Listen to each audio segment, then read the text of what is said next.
That's his job. That is his job. That's every I movie hit myself role. in the eye. Oh no! Hello everyone, and welcome to the penultimate episode of Best Motion Picture 2010. I'm Maddie. And I'm Anna. And today we're going to be talking about two movies you most certainly remember from 11 years ago. Inception and grown-ups. Let's start with grown-ups. Okay. Alright. So, the story. What did you think of the story? I gave it a 3. Okay. It's a fair story. You understand what's going on. Oh, yeah. And yes. it's pretty linear. There's no like, wait, what? Who's that? Or what's happening? Or I don't understand why they're playing basketball. It's complete. It's a fair. It's a 3 to me. I gave it a 2, not because it was unnoticed, but I was going to say, like, the story was the only part I just didn't really get. And by that I mean, like, I knew what was going on every second of the movie. Like, I was like, and now they're doing this, and now they're doing this. I was like, okay, yeah. If film is an art form, this was a little slice of life story. You know what I mean? So, do you know what I'm trying to say? It's all about friendship. Yeah, But yeah, it's not like, there's no like, ooh, hearty story. Yes. Yeah. And if I'd say, like, this was just about friendship, and there was no, we need to rekindle our friendship. There was even more growth, but it was just like they picked up where they left off and got a little bit deeper. That's about it. The art.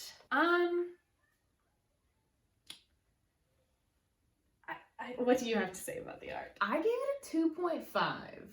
Okay. Because there was nothing special about it, like cinematically or sound-wise or this, that. I otherwise would have given it a fair, but there was many moments where someone would land a punchline or try to land a punchline, and it would cut so close into them halfway through the line and then just cut back to everyone else. And I just thought that was so jarring and dumb, and I just didn't get it.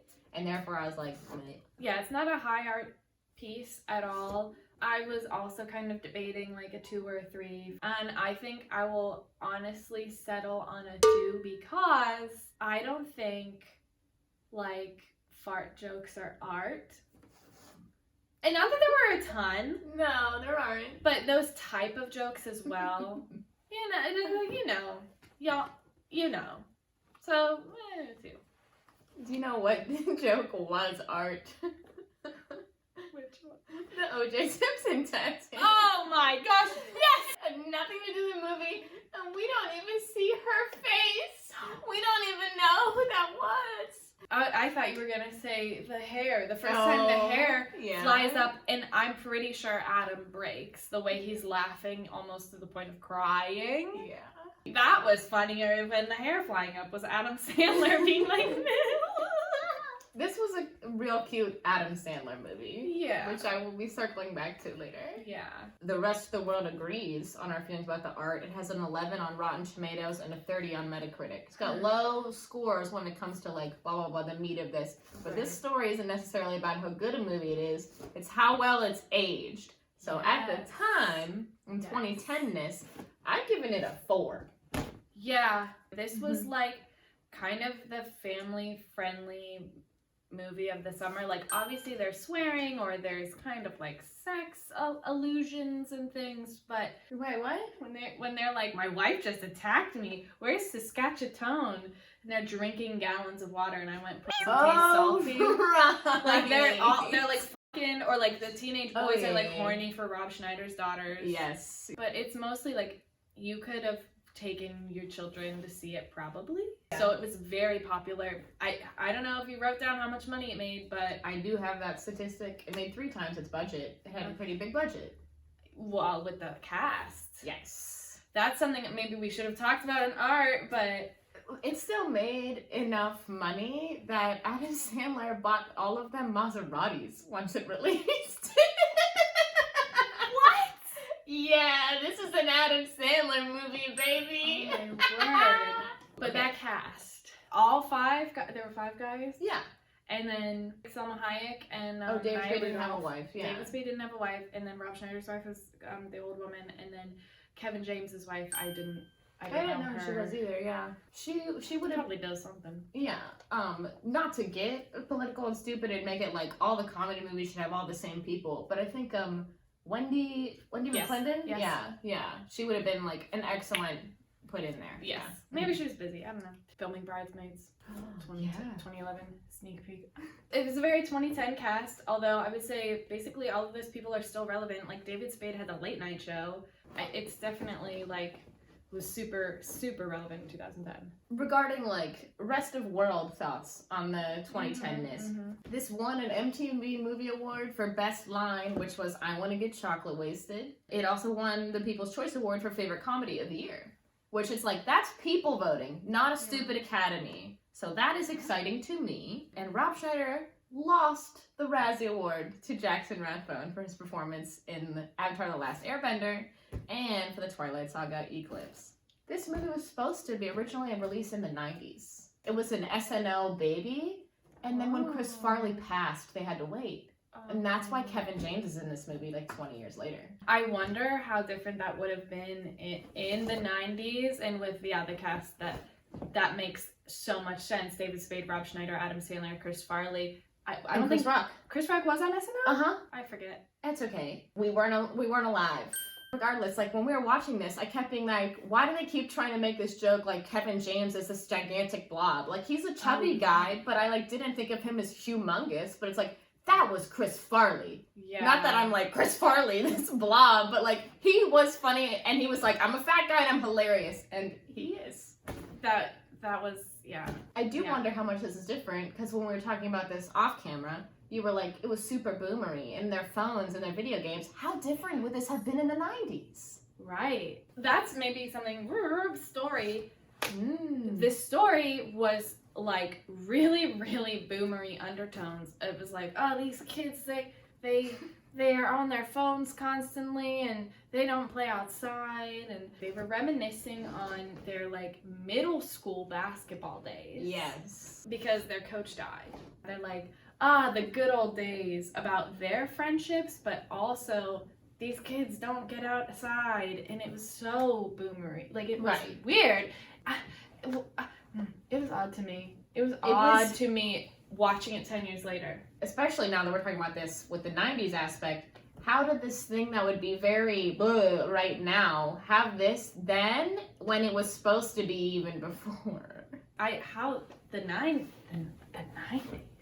What would they have been even talking about? This new internet, all they do is check emails all day? I don't know. Send fax machines? Send fax machines. Maybe it would have been more about them rekindling their friendship or something. Maybe. But Adam, send us an email at Silly Sickos, or at Silly Sickos, just look us up. Moving on to today. Yeah. 10 years ago versus today, and people being on their phones and flat screen TVs and everything else, like, it seemed so Facebook boomery. Yeah. The relevance today, I'm sure this is still playing on TBS along with Grown Ups 2.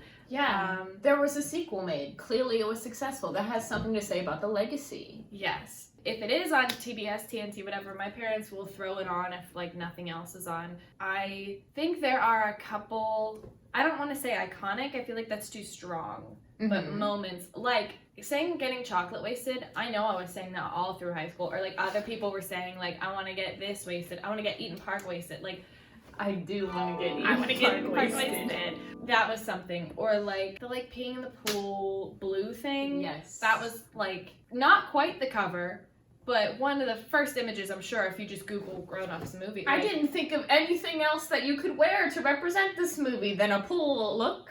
So there are certain moments that definitely people remember through the years. Or like, this was me watching this for the first time, still didn't forget this. This to me goes in like the same meme Rolodex right behind Daddy's Home. This is a very SNL alum movie. I gave it a 3 for now. That's my numeric score, because it's, like we're saying, recognizable title, and when it comes to the actual content, you like it or you don't. It's not going anywhere. I don't know. Well, one of the things we talk about with movies is how is it aged, like the actual content, the boomeriness. But guess what? That's like, my mom would probably love watching this movie. Sorry, Mom, if you wouldn't. That's when my parents will turn it on because they are boomer max to the extreme. Anyways, I was real nervous, not gonna lie, about any like homophobia, transphobia type things. The only joke that was there was the Rob Schneider's wife, who's like 70 or 80, was like, I have a confession to make, I'm a man. And everyone was like, we thought so. And she was like, I'm kidding, you bitches. Yeah. But that, I think, was kind of it. There might have been one other that it was like, This aged real well for what could have been. yeah. Who knows? Yeah. Before we hard transition, I'd like to say, using our YouTube analytics, this is normally the time in the video where most people click off. So if you're still watching, interact with this video, please. Like, comment, do something, please. Thank you. Yeah. We'll give you a minute. But the marginalized persons. So, Well, wait. Sorry. no. Because there was something that I learned about this that I was like, Oh my. yes. Adam Sandler had to fight with the studio to Get Chris Rock and Maya Rudolph's family there? to keep Selma Hayek in the movie. They said, the person playing your wife shouldn't be that ethnic looking. And he said, I've been working on this with her for a while. She's been guaranteed the part for a while. And they said, well, you need to give it to someone else. And he said, and I quote, do not bring this up again.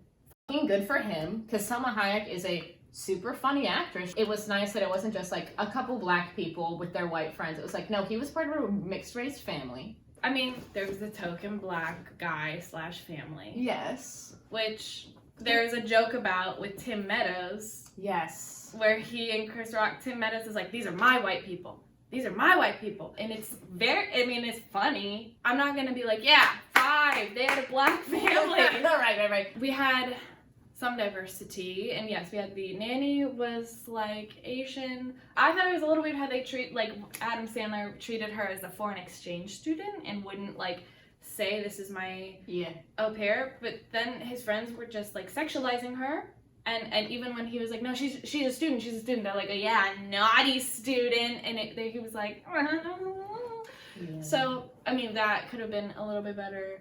I think it was decent. I'm giving it a 3 fair. I'm giving it a 3.5. Okay, yeah. And like the only reason I'm giving it that 0.5 is because this was from the 90s.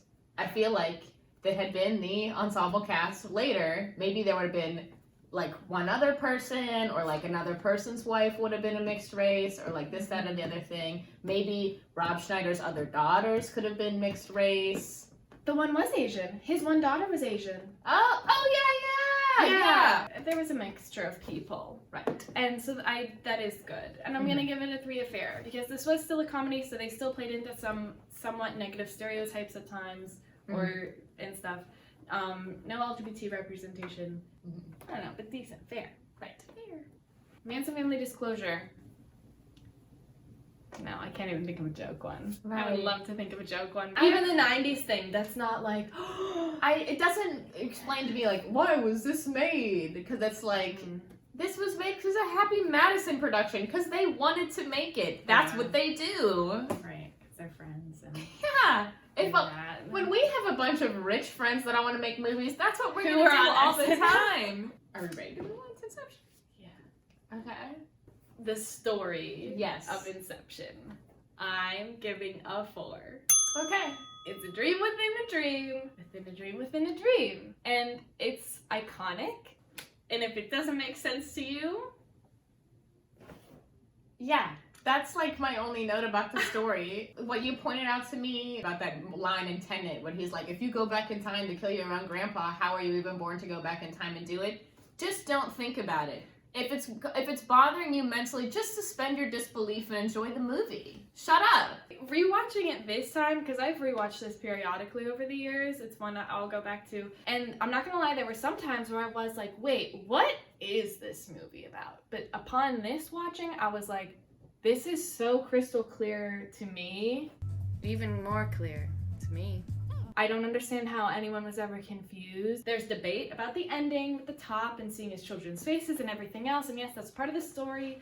However, that's just the end of the movie. Right, and that's not what we're giving a score for. I thought, great story. You feel the tense, you feel the stakes. Oh, you feel the stakes, bro. The falling, the music, the timer, the shooting in the snow. You feel the stakes, bro. It's fantastic. I don't know what else to even say. If you disagree, comment why down below. Art. I need to say something before we forget. Okay. I went to high school with Ace Pineo.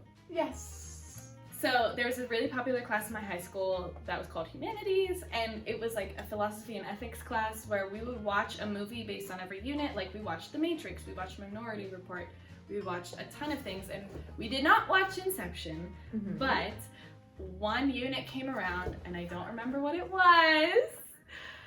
He made a video, and the soundtrack was the like Inception theme. I don't want to say it went viral. It went crazy. Like I swear to God, everyone in our high school watched this video, and it was a really good video for the like assignment in humanities. Oh my God, that my teacher had to make a rule going forward that we could not use that song in our projects. That's influence, baby. But the music, iconic, moving, so moving. That's Hans Zimmer. He's incredible. He's amazing. I gave Inception's art a 5. Oh yeah. Because literally, like, every aspect of it is perfect. Every aspect of the movie is perfect. Everything, all the performances. This cast. Oh my gosh. This cast is the same level of the cast of Jonah Hex. And it's not the question of how'd they all get here, it's all, yes! It's just amazing. Yeah. Wow, I feel like, specifically talking about Leo, this performance is different than, we'll say, Shutter Island from the same year. And almost same character, because he's struggling with what is real and what's not real. But they are so different. I feel like that really shows his range of skills. This was when mainstream audiences started to see that he was the real motherfucking deal, not just a pretty boy. And not just a heartthrob. Yeah. Tom Hardy is great. Tom Hardy is fantastic. Him and Leo in The Revenant is a whole nother level. Tom Hardy, and Joseph Gordon-Levitt. Why is he doing that voice in this movie? He does a great job. Listen, I have a lot of opinions about Joseph Gordon-Levitt. He's a great actor, and he's a very creative, intelligent person. And I'm confused as to why he does this very weird voice in this movie. But other than that, this is an apex performance from JTL. Yeah, I think it was just a character choice. Like, it works for me. I'm like, that's fine. Cinematography is fantastic. The CGI in this, compared to other movies from the same year, I don't know if it was a budget thing. An iconic scene of Ariadne, but yes, when the city folds in over on itself is impeccable. It looked as real as it could for CGI. They did as much of this movie practically as they possibly could. In Batman Begins, there's 620 CGI shots. In this, there's only 500. Only 500. I would love to know, like, when the watermelons blow up, like, how did they do it? How did they do it? How did you do it? Chris, let us know in the comments below. It's 5. It's 5. It's a 5. 5's all around. Which is also what I gave the 2010 score. Oh, yeah. Yeah. My little high school moment with this is when we did our annual winter talent show called The Coffee House. There was a young lady that did a solo performance of Paramore's You Are the Only Exception, only she could not articulate so well. So she would say, "You are the only exception." And we would all hear Inception and go backstage, we go, "Bomb!" And after every time she said it. This movie was borderline inescapable, and it's been emulated so many times throughout history since. Everyone saw it. Everyone was talking about it. All ages. Everyone was aware of this movie, and not everyone saw the King's Speech. Not everyone saw The Kids Are All Right. You know, like, when it came time... Who the f*** saw Winter's Bone? Being naive high schoolers, and who had the very limited exposure of the other nominees, it was like, Inception has to win. Oh, yeah, I remember that being a thing of, like, why is Inception not going to win? And then, like, me, an intellectual who lived with a film critic, was like, no, it's not going to be that. It's not even going to be The Social Network. It's going to be this, this, or this. Looking at critics' reviews at the time, a lot of people really tried their hardest to say, this is too artsy and stupid, and it got a couple notable most overrated movie of 2010s, to which I want to say, fuck. I was like, unless you're like Baz Luhrmann yourself saying that? I think Alfonso Cuarón? Yeah, Darren Aronofsky. There's another. That's who's allowed to say Inception is fair. If you're the like, other people. It's a little overrated. Okay, Alexander Inarritu, like now today, Yes. its impact, its influence, its long-lasting legacy, it has never left our collective minds or pop culture. The word Inception entered our lexicon and never left. And people, just like Speed, no, maybe I'm getting it flip-flopped, and they said Speed was Die Hard on a bus. It's compared, it's like Inception. Yeah. It's like Inception. Or they'll say, like, the titleception. That's the influence of this. People put "ception" at the end of Yes! The dreamception. The foodception. It's still, I don't want to say inescapable. It's woven in. Yeah. Tight. It's... The first thing I'm thinking of is, like, Mickey Mouse. It's like, you just see it and you know it. Mickey Mouse is obviously way too big, but there's something about 3 steps lower from Mickey Mouse, and Inception's on that same tier. It's consistently been on a major streaming service for the last probably 10 years. I'm not gonna say Tenet was Inception with time, but that's how, like, someone probably would try to explain it to you at a bar who's, like, hitting on you. Like, oh, yeah. Or, like, Interstellar is Inception but space. Which, like, no, it's not. No, it but, ain't. like, it's just a Christopher Nolan movie. You could say that. You'd be wrong. It was like Inception but space, and it's like, huh? It's the relevancy. Did we say 5? It's still. I'm gonna give it 5. I was gonna give it a 4. That idea in the word Inception, and I think a little bit less of the artistic parts of it that we love. Unlike when I gave Twilight a 5, where it was like every part of that was still meme-worthy in a meme way. There's probably still memes out there. I just don't know them, blah, blah, blah. But it's like the influence of stuff with it. You don't know the Leo meme from this movie? No. Oh my god! Okay, we're gonna insert some memes here. It's when they're at the bar doing Mr. Charles. Yeah. And it's like a back and forth panel. Maybe I should give this a 5. The Joseph Gordon-Levitt running in the hallway as it's turning, like, I will see that as a clip on Twitter. The wide shot of watching that hallway rotate. Granted, everyone's timelines are a little bit different, but I've, like, this is never left completely. Inception has been, like, also famously emulated and modeled after. There's an entire episode of South Park, Inception. There's the Rick and Morty Lawnmower Dog. There's a Simpsons episode, I forgot, there's one of T.I.'s albums. The artwork is all supposed to be Inception, same for the No Tears Left to Cry music video.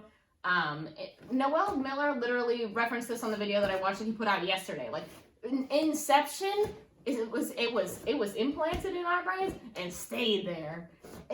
What are you thinking for marginalized persons? So, again, with everything we've talked about, always room for improvement. This was a mostly white cast. The chemist that they got, he's there. Mm-hmm. The Asian guy that they try to steal the idea from, who then hires them. Oh, I love him. I don't know if he's with us anymore. I could be misremembering. Aww. What I do want to say about this, it's like, I agree, not many people of color in this. Does seem like Christopher Nolan is thinking about, like, trying to make his films more diverse, which is cool. Yes. Regarding gay stuff, this movie had, like, nothing to do with that at all. Mm-hmm. And there would have been, like, literally no reason for even, like, one line to insert something gay when he had already cast gay icon Tom Hardy and also gay icon Elliot Page. I gave it a 2.5. It's not bad, and it's like we did notice these people were in roles that weren't about being their race or their gender identity or sexual identity. But yeah, it could have been better, so 2.5. As far as the Manson Family Disclosure now, I'm thinking when it comes to the movie part, no. We can sit here and argue about what do you think the end of the movie is? Because I feel like But that's the not a Manson Family Disclosure. Absolutely not. The Manson Family Disclosure is, do you know who Sharon Tate is, yes or no? What do you think the end is? What do you think the end is? Okay.